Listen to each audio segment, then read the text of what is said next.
And here we are. You can smile now and let me start the music and tell me if you can hear it. All right, let's dance. So you wanna be So you want to be a cool, a cool kid hanging with the inset, looking real, looking real. pure and fine. Asking you fame. Wait for the drum roll. Here we go to the bridge. So you wanna be Here we go. Bop, bop, bop, bop, bop. And now we're going to just roll this back and I'm going to say hello. I'm Bonnie D and I'm here with another episode of We Dish. Two saucy dame and a cool dude. And I have a gentleman I met exactly 14 and a half minutes ago. And his name is Jason W. We don't use real last names. This is a show where we just talk about life, about stuff, no politics, no politics about. You can comment. We're live streaming on LinkedIn. It looks like, let me see, all my streamings are working. Yes, thank you, Restream. Woo! We're on LinkedIn. Yes, I know. Woohoo! We're on LinkedIn. We're on Facebook twice, and we're on YouTube. And I'm so happy to be here. I love my conversations. And people say, "Oh, personal stuff doesn't belong on LinkedIn, only on Facebook." I think we want to be real, don't you, Jason W? Absolutely. We want to be real. You've got a great headset, by the way, and your audio is just beautiful, and I Yeah, I got appreciate a HyperX here. it. Lovely. Well, I'm just hyper. I don't have the X, so we'll leave that alone. Let me read my opening here, and let's see if you like it, and then we'll find out who you really are. We've got some things to talk about. Sounds So, great. you know us well, maybe Bonnie D and Jason W2, seasoned in tech, and we love what we do. From LinkedIn's halls to social's embrace, we share insights in our savvy people space. Now on We Dish, we're here to play, lightening up life in our uniquely fresh way. And here's the intro just for you, Jason. Welcoming Jason W., a cool dude on a quest. You didn't know you were a cool dude till I invited you, right? Maybe you did. From nerdy beginnings in the Northwest, through games of all types and tales from afar, he met his love in a text game. Bizarre. He'll tell us later. Freelancing now, creating stories that teach, with a new hobby farm where his family can reach. A believer in growth and courage that's bright, he shares wisdom and laughter, adding warmth to each flight. From game theory to purpose, with humor and grace, Jason's the mentor whom time can't replace. A teacher of, I know, a teacher of life and learning, he's steeped. Freelancing now, his knowledge runs deep, creating courses with gamified flair. He drives change in the world, attracting others to care. With a love for adventure, a land now his own, family and farm life, he's thoughtfully grown. From grandkids to sheep and lush gardens to tend, in all things he does, Jason's hope is without end. Optimism his mantra, Jason's true north, guiding light. In games and in growth, he's a beacon shining bright. So, chatting on culture, wacky news we adore, music, food, laughter, and oh, so much more. No politics here, I promise. Jason promised. Just joy and delight. Join us live here on demand, day or night. We'll be sleeping, but you can find us. Meet us for real in our live streaming glow. Comments are welcome. Just be nice. You know who you are. You know. We dish to Saucy Dame and Cool Dude too. Bonnie D and Jason W. Dishing on life's fun. And now I talk in French. Pour vous. Jason, what'd you think? Wow, kind of heartwarming. I gotta just accept all of the praise there, it seems like. Did we get it? Did we do Yeah, it right? I feel like you got it right. Good stuff there. I feel all warm and fuzzy now, I'm ready to I'm chat. glad. Well, you don't look fuzzy, but you look warm, and that's okay. Oh, Why don't I you gotta fill laugh. in?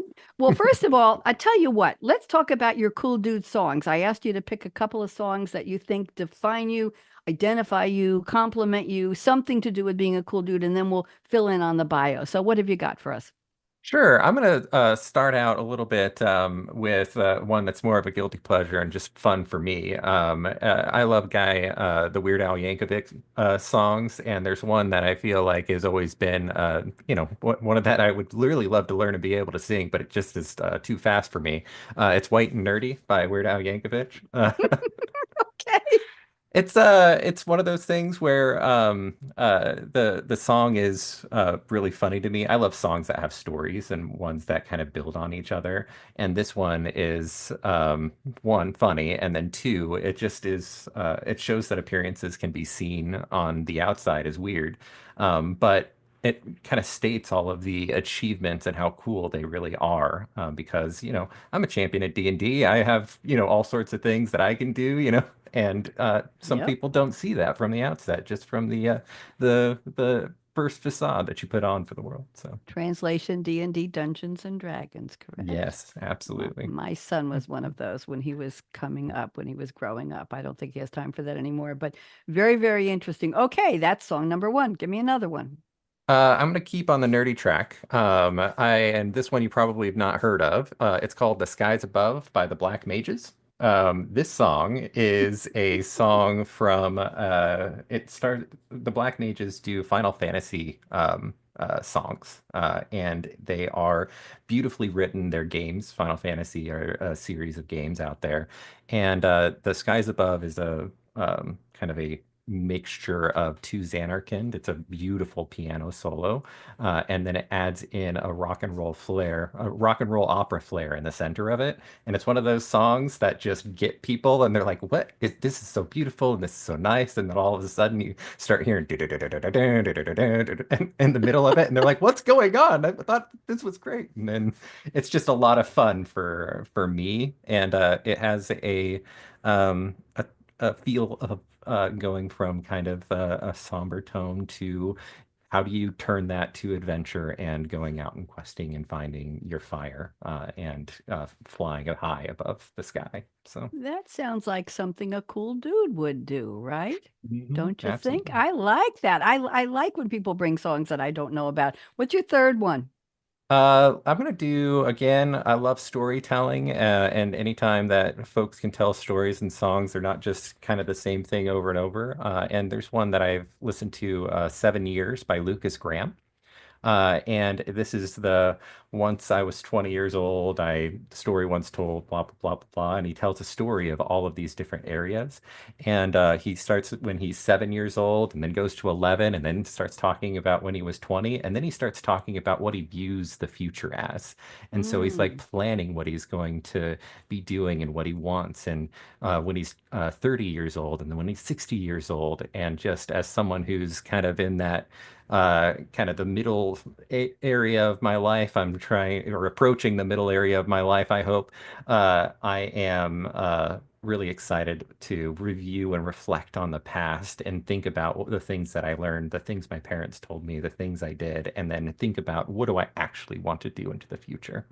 And So, that meshes beautifully with my theme song, So You Want to Be. Isn't mhm. that interesting? What do we still want to be? I don't know. I just want to be talking to interesting people, and that's why I'm here with you today. You want to hear my songs? I would love to hear them. Okay, they're pretty much the same every time I'm on the show. I have a list of about 12, but I'll mix them up a little bit. How about hit me with your best shot? I've had, Love it. yeah, I know, Pat Benatar. I've had people say, "No, you can't do this. Why are you doing that?" And I'm cool and I'm saucy and I just do it. So there. Dancing Queen, I was Yes. a disco and Latin and swing dance teacher years ago in Eugene, Oregon. And my partner and I came in third in the Disco Hawaii contest. We didn't know that the woman who came in first owned a dance studio. Nobody told us that. I don't think they had requirements to not be a professional already. I have another one here, New Attitude by Patti LaBelle. I think in order to stay saucy and cool, hot and cool, especially women, I hope I'm allowed to say that. We need to flex our attitude muscle from time to time when things get rough. I'm going to cite another song here, Walking on Broken Glass by Annie Lennox. You need a new attitude when there's glass under your feet, when you get knocked down, when somebody pokes you or pummels you or says no too many times. Put on a new attitude and come out kicking and just do Absolutely. what you need to do. So you want to be. Thank you. I hope you enjoyed my songs. I certainly enjoyed yours. Why don't Absolutely. you fill us in? We want to know what's this bizarre texting non-graphic game where you met your lovely spouse? Tell us a little more. Jason, go ahead. Dish, So, dish. yeah, so I met my wife when I was still in Washington State. We were I was playing a game online. It's a text-based game. It's multi-user dungeon. It's what you had before World of Warcraft was a thing. If any of your viewers have heard of Zork, where you go and get the sword and you move north and you try to slay things, it's a story that's presented and you respond via text console. That's where I met my wife in a player-enforced role-playing game called Listernia. And it was one of those things where we had guilds and communities. That's where I first learned how to, be in a organization and help with people and, you Mm. know, meet people and organize and do stuff and try to work through things. I learned a lot of skills in this game. I played way too much of it when I was younger. When I met her, it's a role-playing game, and so I was the Prince of Relentless Darkness, the champion of the guild, the fighter meant to like keep everybody safe and teach them how to fight and all of this sort of stuff. And that's where I met my wife. We didn't talk in real terms for probably months until I eventually was going to my brother's wedding, and I said, hey, by the way, I'm going to be gone for a couple of days. Just wanted to let you know. And then we, eventually exchanged phone numbers. I Nice. came down to Tennessee and we went down to Cancun together. We went on some vacations. Nice. I realized that it's really expensive to travel. I was not set up in the world at that point. So I moved down to Tennessee and I've been in Tennessee ever since. And my wife and I, we got married about 9 years ago and we've Mhm. been together ever since. I love that story. And advice people give is if you want to meet somebody who will be able to talk your language, whatever it is, whether it's gaming or art or music or whatever, Yeah, go to places or be in places where those people are. And absolutely. that's completely contradictory to the other advice. Go supermarket shop for women. Go supermarket shopping at 11:30 or midnight. And for all night supermarkets, you're going to meet men who are looking for groceries and maybe they'll want to talk to you. I don't think that has anything. Yeah, I'm out of eggs. Yeah, well, not ready. Hmm. Anyway, so that's very, very interesting. Yeah, they say find like-minded people in like-minded activities, and it sounds like it really, really worked for you. Very, very cool. Did you know that I'm a tech nerd as well? Did you know that? I had a heads up that you're a tech nerd. Yeah. Yeah, I am. I was coding. I was an early woman in tech. I tell people not as early as Grace Hopper. Yeah, she's long gone, but I was coding in COBOL on a Xerox Sigma 6 CP5 mainframe Wow. where we would keep punching our cards, our code, and you'd sit at a little like a typewriter and Yeah. you put in called the Hollerith 80 column cards and it would spit them out with little punches in them. And then you would carry the deck in a box, give it to the computer operator. He would feed it into this little device that would read the cards and then the program would be fed into the computer. And eventually we saw the ability to type on a real keyboard and have the Mhm. text of the code show up on a screen and we didn't have to read cards. But a story I haven't told in a while, Jason, is one night I got a call at about 2 in the morning from an operator at a place I was working. He said, Bonnie, your deck abended. That means aborted. That means it stopped. And Mhm. I sitting in the dark, 3 in the morning, and I said, okay, Bob. I don't remember his name, Bob. I call him Larry. Okay, Larry. I said, where are you? He said, I'm at card. Programs run about 1,000 to 2,000 cards. I said, where are you? He says, we're about 953, card number 953. I said, okay, read me the instructions on that card. I did. He did. And I said, okay, here's what I'm going to do. I want you to go back 3 instructions, and I want to put you to you put a 0 in JCL, job control language, on the console, on the operator's console. I'm going to sit here, at the edge of my bed in the dark, and wait 5 minutes. If you call back, it means it didn't work. If you don't call back, I'm rolling back into bed. I'm Hmm. still tired. He didn't call back. That's how we knew our code. You Wow. lived it, you breathed it, you sat there and you just typed in, whether it's on the screen or on the card, it just flowed. It was top down. There was a way to do it. And what was exciting for me, Jason, was that people say, "Oh, you're a nerd. What was creative about that?" Well, I'll give you a blank piece of paper and say, "Go write a report that's going to Yeah. spit out this many fields for this company or this institute." I was working for the community college Hmm. division of the state of Oregon for a while, and go create. It's a blank piece of paper. Yeah. You have the syntax, you have the language. Jason and I are talking. We're improving it basically, right? We're Yeah. not scripted. Well, coding is like that. There are rules to be understood, but there's no rule on exactly what you'll name your fields or where they'll fall or how Mhm. you're going to structure it. So I found programming to be deliciously creative and exciting. I It really is did. absolutely one of those things. Like that game that I told you about, like the Yeah. coding was a core part of that game because you had information come in and then it would trigger or you would be able need to shorten the words that you typed in order to, kill the orc or, fight the person, the other player or whatever. So there were full on systems that we would create and the creativity that came of it was like, how am I going to, deal with Yeah. this affliction coming in or this damage coming in and how do I work through this and how do I partner with my team or my friends or Yeah. whatever to try and defend, my organization, my forest from, the people trying to, attack my, characters. Exactly. And I'll tell you a funny story. When I was working in Oregon, I took my instructions for the programs they needed for the reports um, from a gentleman named Alan, I remember, who was in Salem, Oregon, and I was in Eugene. Hmm. He would call me on the phone. This is way before cell phones, way before text Hmm. messaging, and way before email. And he would call me on the phone. He'd say, "Okay, Bonnie, get out a legal pad, pen, and a ruler. Draw a line across the top, draw a line on the side." He said, "Put these 5 fields in across the top and put these 5 parameters down on the bottom." He said, "That's the report we want you to write for us." And I'd say, "Thank you, Alan." And I'd code the report. And I have notes. I have green bar paper, Oh, Jason. I wow. still have my COBOL handbook, my silver cover book from 1921. And I have handwritten notes in pencil. And the Women in Big Data invited me to be their kickoff speaker on International Women's Day about 3 years ago. I think it was Wow. March 8th.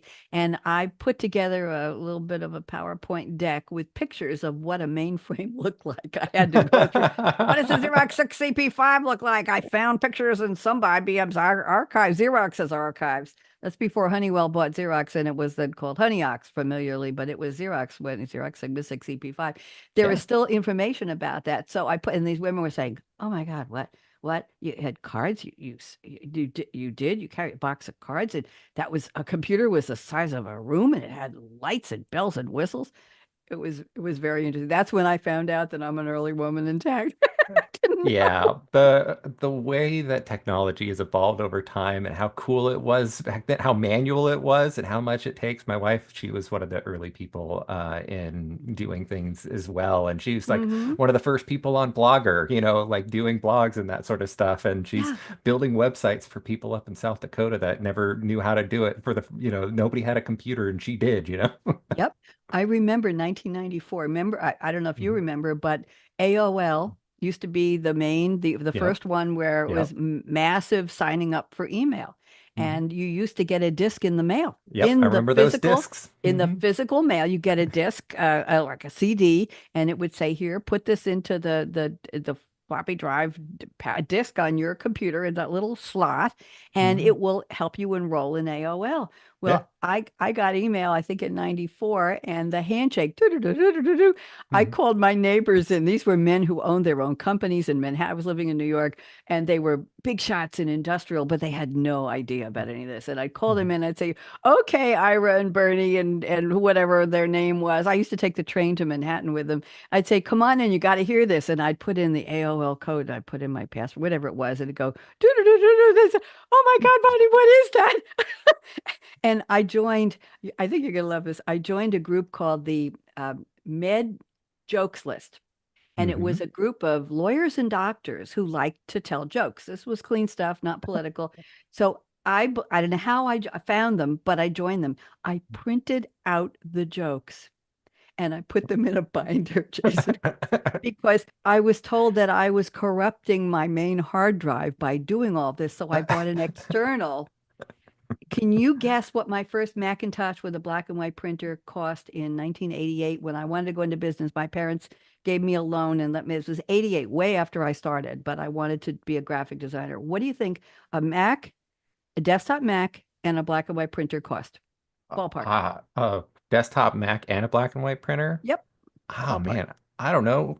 $800? I have no idea. $12,000. 12,000. $12,000. Oh my gosh. Yep. That's crazy. That was an investment. Yes, Hmm. $12,000. My parents loaned it to me, and I think I paid them back eventually.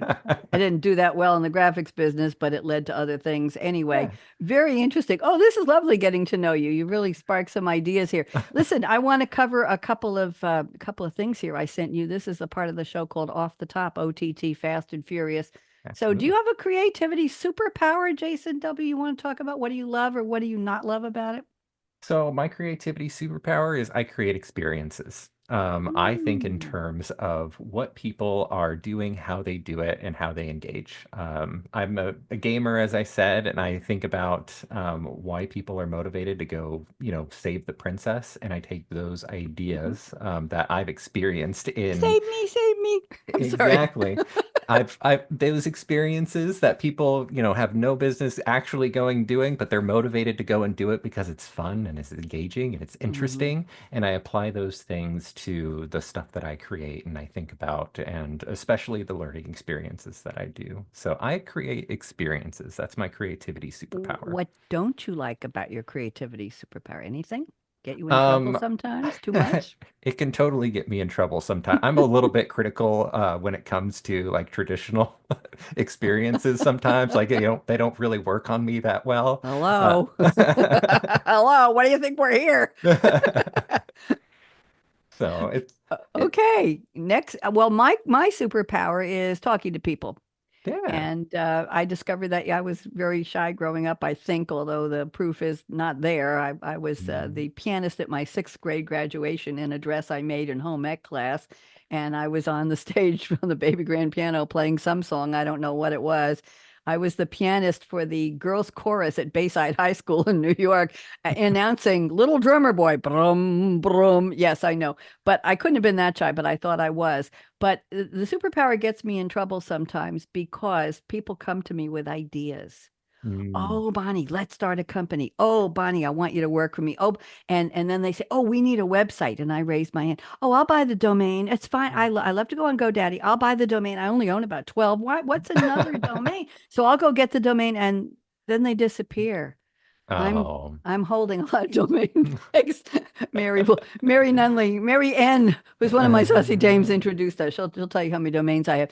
Anyway, that's my superpower is I trust too much. I trust Mm. too much. I like it when people speak with me, but sometimes they see me as, wow, wouldn't it be great to do this with her or that with her? And then for some reason they change their mind after I'm all in with energy. Yeah. Anyway, not complaining, just a fact. My kids say to me, Mom, stop. Just stop letting people tell you they want to start a business because they're not ready. I am, but they're not ready. Anyway, that's my superpower. Next one, coffee or tea, brewed, instant, quantity, quality, cup or mug. What do you like? What do you do? I do tea nowadays. Hmm. My parents are big coffee drinkers, and when I go to hang out with them, I'll still have some just coffee black or whatever because it's in my cup and I can drink it. But every morning I do some tea. I get some water in my little tea kettle and I hit a button and it goes to the temperature I need it for whatever bag of tea I have, or if I have some loose leaf, I'll throw it in and do that as well. And then I brew it appropriately according to the instructions of whatever I'm doing. And I do it once a day in a insulated mug, 12 ounces or whatever like that. Just some caffeinated Nice. tea to get me going in the morning. If I do too much coffee now, it gets me like, the juice flowing in my soul. I can't can't stop. So, I can't do any caffeine anymore, not even decaf coffee, mm.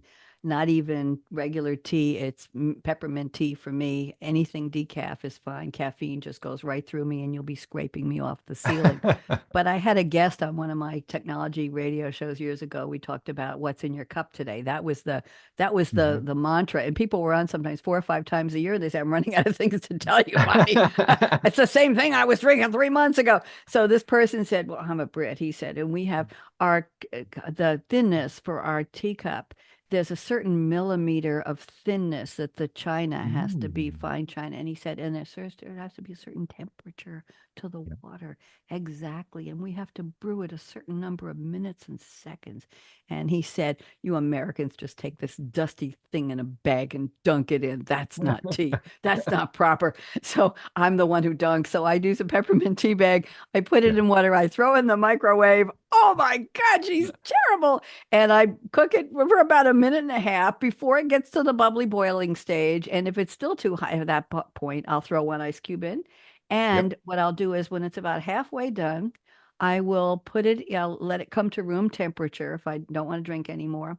And I'll put it in the fridge, in the mug, just set it in the fridge for about a day. And it turns into cold tea, no lemon, no sugar, no milk, no cream, Hmm. nothing. And I can keep filling that with the filtered water in the refrigerator tap and keep it going for a couple days. Oh, that's nice. And it's just like lightly minted water, and it's really nice. So that's what I do. Thank you. Oh, my son-in-law makes an incredible, incredible cappuccino, and my daughter, Mm, he and she make the hearts on top. So that's when so I'm with them, nice.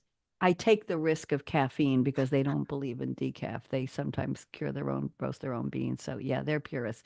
Next, seasons. Your favorite in ascending order. What's your least favorite to your best favorite season? Jason W.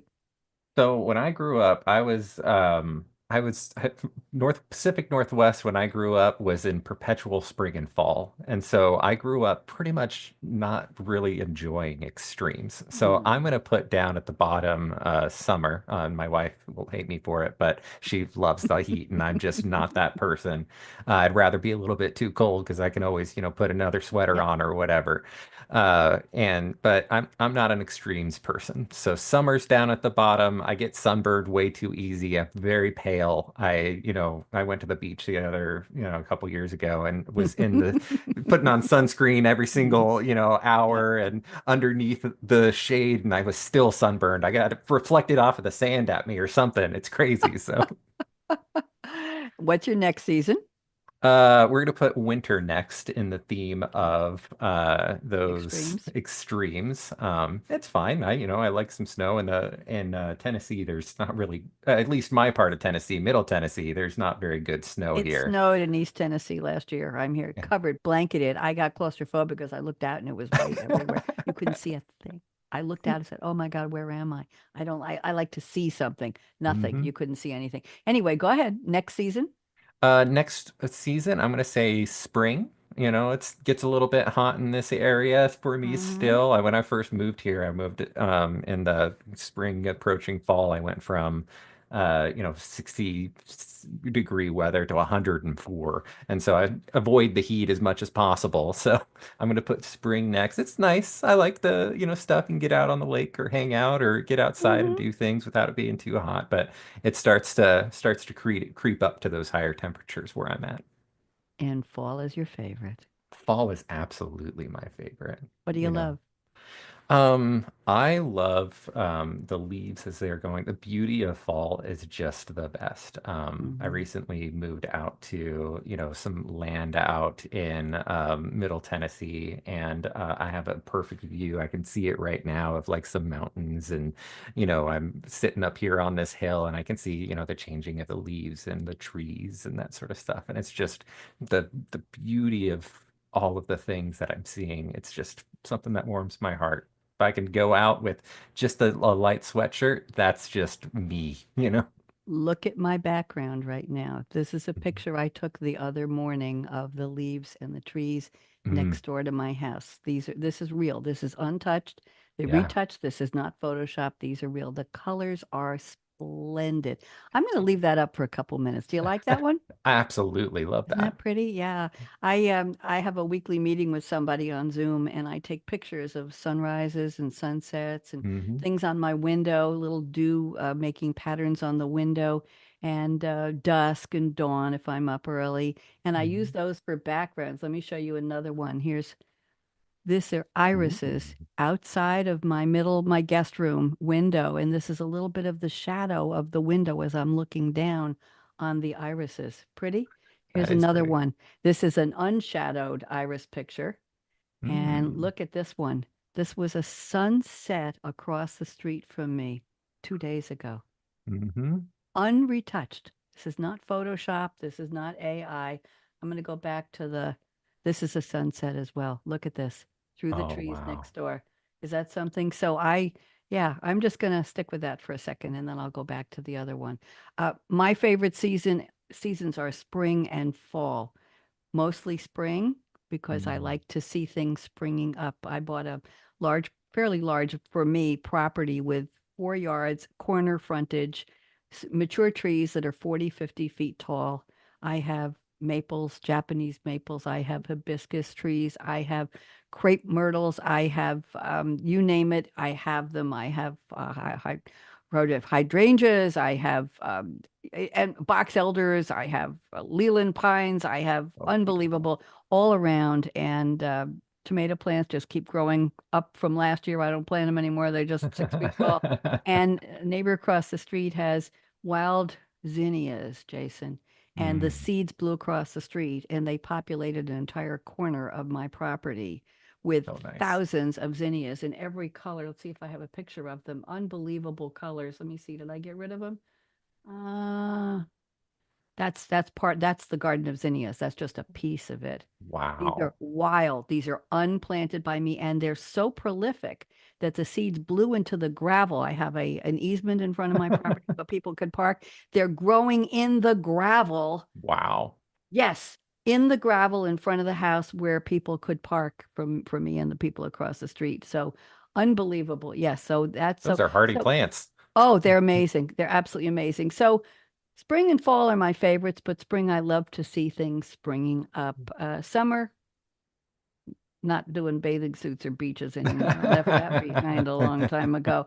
Winter, I'm a winter baby until I grew up in New York, snow all the time. I was shoveling people's walks and not even asking to get paid for it. I just love to be out in the snow. But snow's kind of a thing of the past because in Tennessee, as you said, we don't get much of it. So there, I'm going to leave this one up for a minute. So let me go to, let's see where we are in our agenda here. Movies, TV, your genre preferences, drama, fantasy, musical, romances, mystery, comedy, sci-fi, thrillers, action, war, and a favorite actor or actress if you would like to. So, what you got? So I'm a comedy, sci-fi, fantasy, action guy. If you can put all of them together, then I'm Yep. happy, you know? All of those things. I love to laugh. I think that's the core essence of what keeps us young and healthy and happy, is being able to laugh. And sometimes you just need a story to tell you and a movie to do it for you. And then, I'm a big nerd. I can, get into some sci-fi or some fantasy. I grew up on reading the Lord of the Rings and all of Hmm. the fantasy books and everything else. And when they all went to screen or the superheroes or anything else, I'm all in for all of that. So that's kind of where I'm at. Favorite actor or actress? Um, man, I would have to go probably favorite of all time would probably be Robin Williams. I think Oh, that the depth of Robin yes, Williams is so amazing. He's just such an amazing actor. And if yes. there's ever a movie that's on TV, I've probably seen it already and I probably want to watch it again. So, People on my shows, I ask them to send me quotes from fictional characters, and Professor John Keating is quoted so often. yes. Unbelievable. Dead Poet Society and everything Mhm. he was in. He just brought things to life. And I once read that every time he did live stand-up shows, live comedy, people thought it was brand new material. It's just that he presented it fresh for each Mhm. audience, and he worked at that. I Yeah. did stand up for years. It's not easy No. customizing or having a fresh edge if you're doing the same routine over and over again. So, yeah, I applaud him.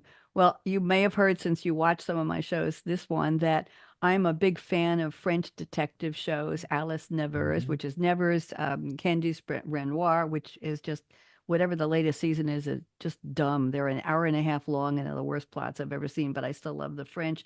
But I finished I'm working on the West Wing. Somebody told me I never saw the West Wing. I started it about 4 weeks ago, and I won't get into politics, but it is so relevant currently. It's scary, and Yeah. I can just binge 4 or 5. I'm in the middle of season 6, so it's over soon.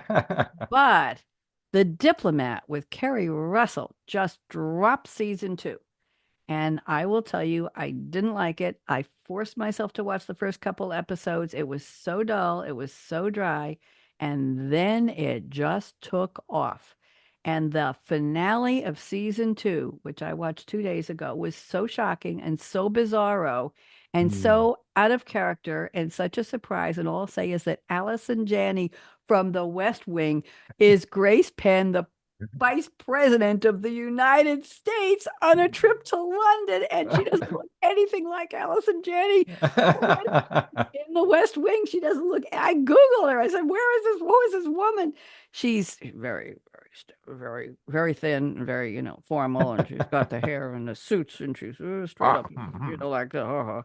Anyway, she's not like she was in West Wing, but it's such a zinger. I Googled the reviews of the season finale. I won't drop any leads here or any hints, but I got to tell you, it's so bizarre what happens in the last 90 seconds of the season finale of The Diplomat. The last 90 seconds is so strange in terms of writing that you're going to say, they did. How could they? Why did they? That's all you're going to say. It's unsettling. I didn't say it's shocking. It's unsettling. It's the craziest writing I've heard and seen in a show in a long time. So I'll just leave that one. But anyway, there is a wonderful scene. A lot of people have been asking why Kerry Russell looks so bedraggled as an ambassador. She's always looks like she just climbed out of somewhere. Her hair's never done. Her suits are just kind of blah.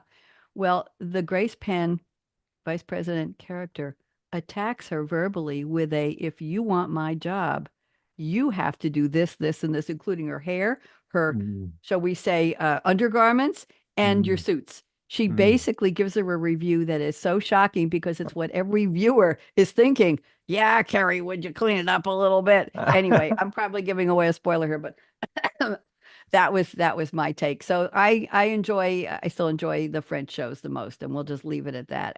But I'm a big fan of West Wing. Did you see West Wing, Jason? I've not actually, I mean, I've seen it on TV, but I never watched it from start to finish. So Oh, do. Do. I'll Make put it time. on It's my list. incredible. There you go. Okay, it's time for, we used to call them wacky headlines, and then Martin S., who was my first cool dude, said his articles were so interesting. I dubbed the segment "Say What?" So, what's your first? We'll do one for you, one for me, one for you, and then let's see how far we go. So, Jason, what's your first "Say What" article? Um, my first one, and this one is kind of near and dear to me, but cities are using sheep to graze in urban landscapes, and people love it. So that's the name of the article. And basically what's happening is this guy has a flock of sheep and he's going to places in the Tennessee area that have like sloped areas that you can't get a lawnmower in and setting up some fences and leaving a dog and some sheep and coming in and checking on them. He's just a guy with two dogs and a flock of sheep going and mowing areas in urban landscapes. Unbelievable. I want, do you have any pictures you want to share of that? I have the share Here. available. Go I ahead. can go ahead and hit the share button Yeah, hit the share here. button. I released the audio share. We'll do it at the end. Here we go. Let's see. Yeah, so you can see this. Oh It's my just a goodness. bunch of sheep, and they're able to kind of like, go through and eat all of the grass. We're working on getting sheep up on our little hobby farm, so um, they're just Oh, out there getting grass and working on stuff, and it's just a guy with his dog. He sets up a little fence, tells him to go and eat, I guess. And he actually leaves one of his dogs there so that they can protect the sheep from any wild animals or anything else that comes out. And it's a really cool thing. I saw this probably a year ago and was like, man, this is really cool. very, very cool. Thank you. That's wild. The pictures of the sheep running in mass are just Hmm. compelling, just compelling. So if you want to count sheep, if you can't sleep, you could go to this page and So cute. interesting. Hmm. Yes. Yes. Wonderful photography. Thank you. I want to share one of mine. And Yeah. now we're on top and on bottom, everything. There we go. Okay. Let me see if I can share one of mine. This is something I have it in a Word document here, so it'll be a little bit different rather than on the screen. You'll probably see a lot of stuff. Let me get my share button. There we go. Share. Not a one video. I want first screen desktop. Here we go. Share. Okay. Can you see this? This I sure is can. this is a pumpkin boat. A Ooh. pumpkin boat. Now, I'll just very brief article. One final Halloween related story. This is from an article I found. Gary Christensen was recently certified as holding the world record. Let me make the picture a little bigger here. Let's just expand it here. Come on, you. There we go. The world record for the longest journey by pumpkin boat. The 46-year-old spent 26 hours paddling, you ready? Over 5 miles in Wow. Washington's Columbia River last month, but it was far from his first foray. He's been growing boat-sized squashes for over a decade and has won the West Coast Giant Pumpkin Regatta for the past 4 years. And there's a video to watch him paddle. Is that something? That is something. I actually have heard about that guy before because I grew up in that area. So I've heard of that. And actually my birthday's on Halloween, so all of that stuff Oh, is near and dear to my heart. So happy Scorpio. Happy yeah. Scorpio to you. So what's your next one you want to share again? The share's free. Sure, I'll go ahead and share if I can Okay. get all of these ads to come off of my thing. Oh gosh, here. Let's I see know, here. I know how that goes. We'll see here. Let's share again. So the next one is an Ohio family builds 50,000 pound Stargate with dial home device to scan the cosmos. What? So if you've never seen Stargate, it is a sci-fi show. Very, very good. It has like 10 seasons, kind of similar to like the Star Trek or that sort of thing. Uh-huh. But there's a Stargate that they, dial in an address to another world, another, planet, and they go to the planet and they they go through the Stargate. And apparently this, family, they had watched all 10 seasons of the show together and built like this huge Stargate in their backyard. It's not something you can go and see as a public person, but they have a Stargate that they've built, and their little dial home device that they can use. And it's like, that is probably some of the coolest thing that you could ever do because your family is, interested in something. Let's create an homage to the one of our favorite TV shows in our backyard, you know? I have not stopped. I have not closed my mouth since you showed this, Jason. This is unbelievable. The family that stargates together stays together, I guess. I guess so. I don't know. Wow. Thank you. That was beautiful. Very, very interesting. Why don't you release the share? Thank you. We keep going to a different position here. I've got you on top, me on bottom. Let me fix the screen here. Well, nobody needs to see it. As long as I can share. Here we go. Let me see what my next one is. Oh, this is fun. This is interesting. I'll show the screen even though there's nothing really that important to see, but you'll get the idea. So desktop one, here we go. How are emojis chosen? Interesting. Yeah. You, Jason, and I can submit a proposal. And I'll talk to Marianne about this too. And let me just read a little bit. I highlighted the keys here. If someone sends a text, I need to tell you something, you might say, is it good or is it bad? I don't know. But if they added an emoji, it could be with a wink. It could be, that looks interesting. So developers had an idea for image-based communications. The first emoji set was created in 1999. Jason, that means it's 25 years ago by Japanese artist Shigetaka Kurita for Docomo, Japan's main mobile Mhm. phone carrier. 176 pixelated characters are now on permanent display at the New York Museum of Modern Art. I got to go back. I used to love MoMA. Unbelievable. Emoji. I lived in New York for years. Emojis exploded in popularity across Japan in the early 2000s, and by 2007, there was a petition in front of the Unicode Consortium to standardize it. So let's go down a little more here. Emoji 1.0 was released in 2015. Now that's what, 9 years ago, with 722 emojis. Did you know that? Wow. No, we're now at emoji 16.0 with more than 3,600 emojis, including variations of faces, genders, skin tones, and more. Each new release contains dozens. Here's the kicker, anyone can submit a proposal to the Unicode Consortium for review. The key is to submit ideas that fulfill needs that are not served by existing emojis and of cultural importance. And here's a latest example. In 2023, the lime emoji was added. The proposal suggests hanging out and socializing, representing the limelight. The writers Mm. offered limes are visually and purposefully distinct fruits that have cultural significance around the world. They are particular prominence in Asian and Hispanic culture due to their abundance in crops and inclusion in foods and drinks. So this was just a nothing burger really picture of emojis, but you get the idea. What'd you think of that?